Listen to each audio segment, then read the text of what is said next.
మనందరికీ తెలిసిందే ద్రౌపదికి 5గురు భర్తలున్నారు. ఆ 5గురు మహావీరులు, పాండవులు. కాని చాలామందికి తెలియని విషయమేమిటంటే పాండవులకు ద్రౌపది ఒక్కరే భార్య కాదు. ఈ కథలోకి వెళ్లే ముందు ఒక చిన్న అభ్యర్థన. మా ఛానల్ను ఫాలో చెయ్యండి, సబ్స్క్రైబ్ చెయ్యండి. మాకు మీ మద్దతివ్వండి. ఈ కథలను మీకు అందించడానికి మేము చాలా శ్రమపడుతున్నాం. మీ మద్దతు మాకు ఎంతో ప్రోత్సాహాన్నిస్తుంది. ఇప్పుడు కథలోకి వెళ్ళేద్దాం. పాండవులలో ప్రతి ఒక్కరూ ద్రౌపదితో పాటు మరో భార్యను కూడా వివాహం చేసుకున్నారు. వారి వివాహాలు కొన్నిసార్లు వనవాసంలో జరిగాయి, కొన్నిసార్లు ప్రయాణాల సమయంలో జరిగాయి, మరికొన్నిసార్లు స్వయంవరాల ద్వారా జరిగాయి. ఆ వివాహాల వల్ల పుట్టిన పిల్లలు కూడా తరువాత మహాభారత కథలో ముఖ్యమైన పాత్రలు పోషించారు. ముందుగా పెద్ద అన్న అయిన యుధిష్ఠిరుడి గురించి చూద్దాం. యుధిష్ఠిరుడు ద్రౌపదిని వివాహం చేసుకున్నాడు. వారికి పుట్టిన కుమారుడు ప్రతివింధ్యుడు. అయితే యుధిష్ఠిరుడు దేవిక అనే యువతిని కూడా వివాహం చేసుకున్నాడు. ఆమె శివి రాజ్యానికి చెందిన రాజు గోవాసనుని కుమార్తె. ఈ వివాహం ఒక స్వయంవరంలో జరిగింది. వారికి పుట్టిన కుమారుడు యౌధేయుడు. ఇప్పుడు రెండవ పాండవుడు భీముడి గురించి చూద్దాం. భీముడు మరియు ద్రౌపదికి పుట్టిన కుమారుడు సుతసోముడు. కాని భీముడి జీవితంలో ఒక ముఖ్యమైన సంఘటన వనవాసంలో జరిగింది. అప్పుడతను అడవిలో హిడింబి అనే రాక్షసిని కలిశాడు. ఇతర రాక్షసులులాగా కాకుండా హిడింబి భీముడిని ప్రేమించింది. భీముడు కూడా ఆమెను వివాహం చేసుకున్నాడు. వారికి పుట్టిన కుమారుడు ఘటోత్కచుడు. అతను చాలా శక్తివంతమైన యోధుడు. తరువాత కురుక్షేత్ర యుద్ధంలో ఘటోత్కచుడు కర్ణుడితో పోరాడుతూ తన ప్రాణాలను త్యాగం చేశాడు.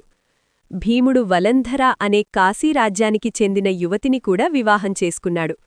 వారికి పుట్టిన కుమారుడు సర్వగుడు. ఇప్పుడు అర్జునుడి గురించి చూద్దాం.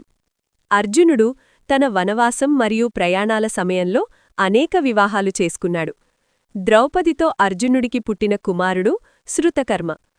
అర్జునుడి ప్రసిద్ధమైన వివాహాలలో ఒకటి సుభద్రతో జరిగింది. సుభద్ర శ్రీకృష్ణుడి చెల్లెలు. శ్రీకృష్ణుడి సహాయంతో అర్జునుడు సుభద్రను వివాహం చేసుకున్నాడు. వారికి పుట్టిన కుమారుడు అభిమన్యుడు. కురుక్షేత్ర యుద్ధంలో అభిమన్యుడు అత్యంత ధైర్యంతో పోరాడిన గొప్ప యోధుడు.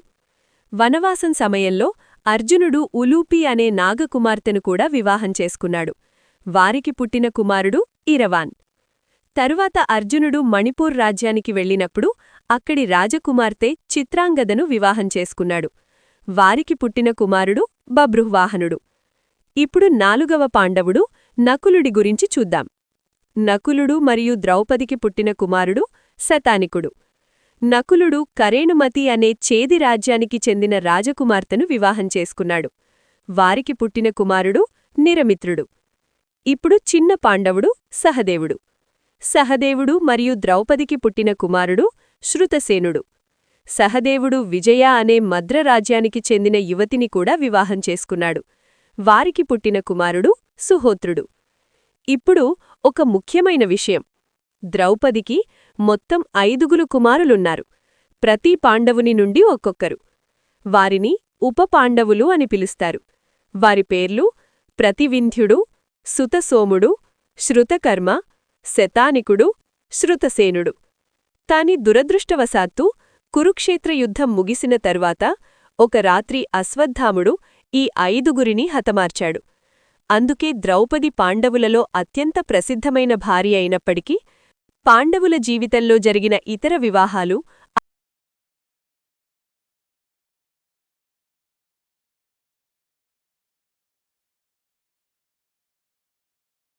ఇంకా ఇలాంటి మంచి వీడియోల కోసం మా ఛానల్ను సబ్స్క్రైబ్ చేసుకోండి.